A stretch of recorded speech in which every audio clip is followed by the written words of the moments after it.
Hey everyone, it's Mojaxx back in the DJ City UK lab. Today I'm going to give you a few quick tips about how to achieve better echo out transitions. Now, if you're not familiar with that technique, I suggest you go and watch some videos of DJ Jazzy Jeff because he is the master of the echo out. And in fact, the first time I really saw it in action was when I saw Jazzy Jeff for the first time about 10 years ago now, and he was using the DJM 909 from Pioneer. Wonderful mixer this, still just an absolute classic.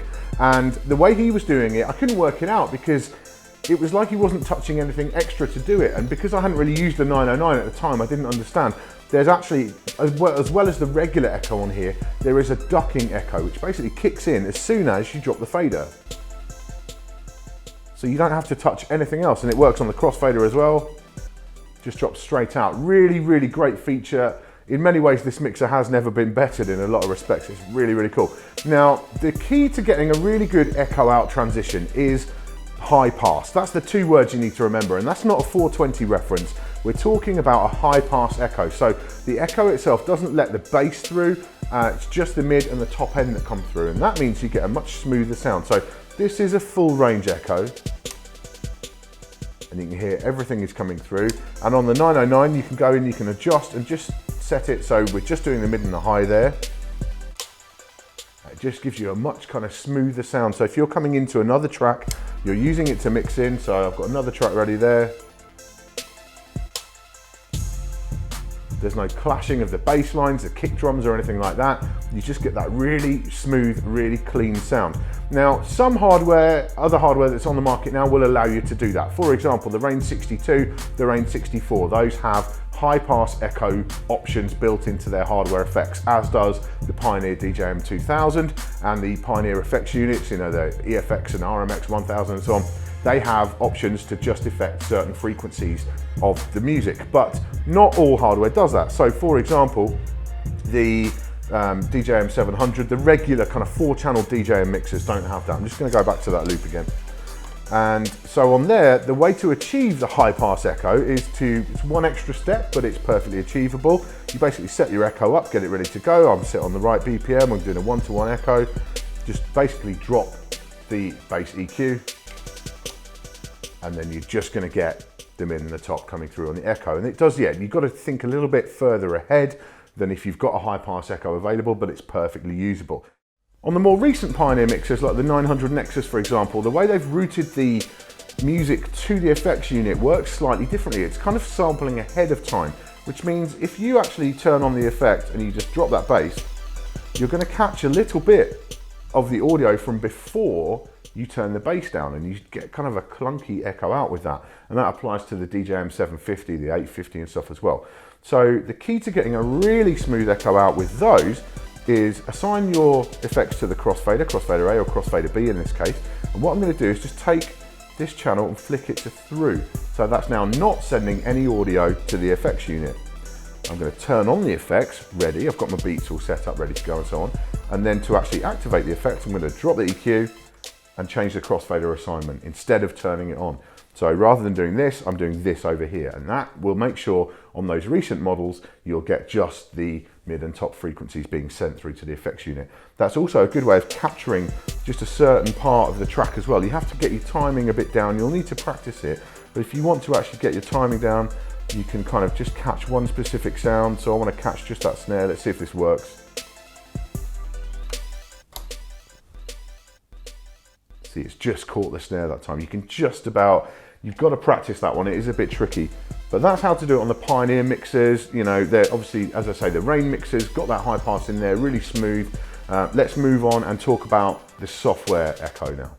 Now with Traktor, it's fairly straightforward really. You've got actually built into your effects unit, you've got up here, so I've just got the regular delay, there's delay T3 which behaves slightly differently as well, but you've got this filter adjustment here, so that's the second knob on this X1, and that is actually the frequency that it's going to do. So if we set it to full range, we get everything doubled up, and then the further up we go, the more we get. So eventually at the top there, we're just getting the hi-hats through. But so that's nice and simple. Obviously your feedback adjustment is the depth of the effect, as it were, and then the rate is the actual beats itself. Now the problem is, with Traktor, if you're using something like an S4 or an S8, something like that, you've got post-fader effects built in.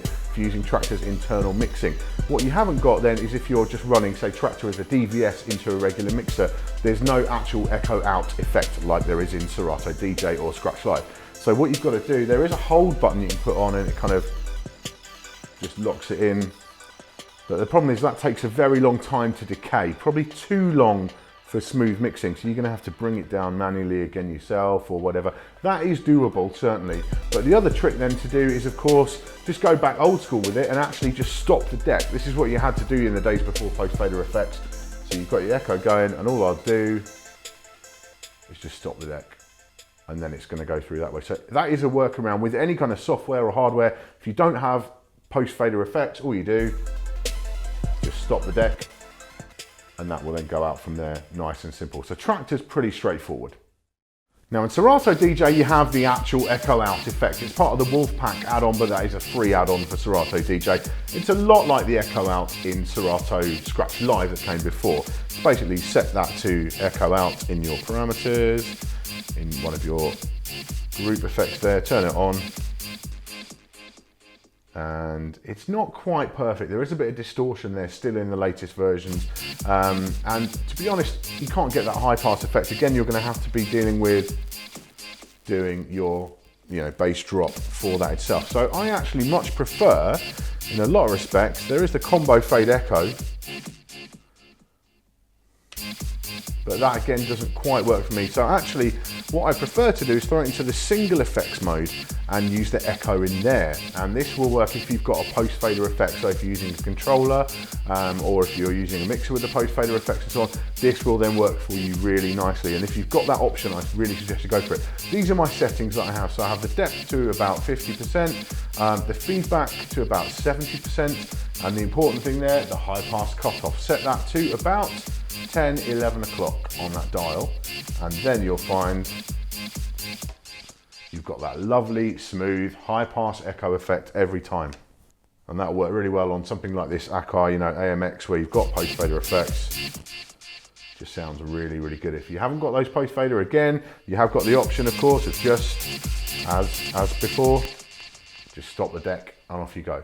So there we go, a few tips on improving your echo out transitions. Now we can't all play like Jazzy Jeff, I certainly wish I could and I can't, but we can learn a lot from the way that that guy uses echo out in his sets to kind of make everything flow together in that really smooth, rhythmical way, and it really does work. So watch some sets of his if you haven't seen them, get an idea of the ways to use it, and then apply these techniques, whether it's on hardware or software, and you'll be able to get some great sounding echo out transitions going very, very quickly indeed. Now, it's not one you should use all the time. It's not a replacement for other techniques, but it can really add a lot to your set, so it's worth playing with. Thank you very much for watching today. Make sure you subscribe for all our future tips, tricks, and product reviews. I'll see you soon.